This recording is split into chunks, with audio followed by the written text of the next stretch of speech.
Kita akan terus membersamai pasangan karena kita maklum akan pasangan, bukan karena perubahan karakter pasangan.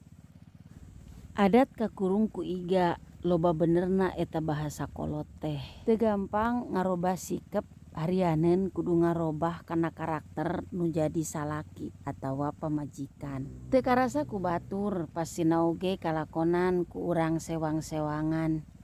Yen babarengan urang jeung manehna nepi ka kiwari teh lain ku pedah perubahan karakter manehna.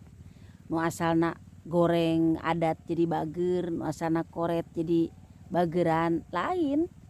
Tapi memang urangna nu ngamaklum kana pasangan urang atawa manehna nu ngamaklum ka diri-diri urang. Aya sih nu bisa ngarubah sikep, tapi eta teh kalolobaanana mah tara lila.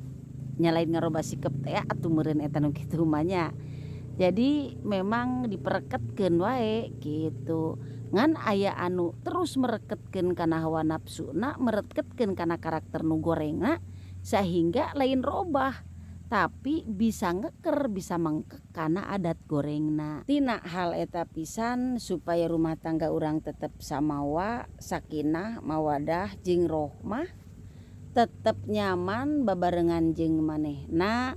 Maklum wae kana naon karakter manehna. Ulah hayuh wae mementa jeung ngaharep supaya manehna jadi ngarobah sikap. Da kalah kumahana oge moal bisa teu beda saperti urang anu moal bisa kana ngarobah sikap urang. Nu aya kalah cape kana otak, cape kana awak. Ayeuna mah robah we pemikiran jeung pemahaman urang da lambat laun oge.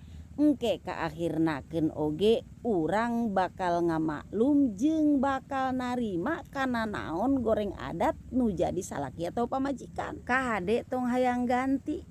Da dina buktinana mah lamun geus ganti oge pasti problem kulawarga rumah tangga teh pasti aya. Tarimakeun saha nu geus aya di hareupeun urang. Kalayan tetep manuhun ngadoa ka Allah nu ngagaduhan diri urang jeung manehna.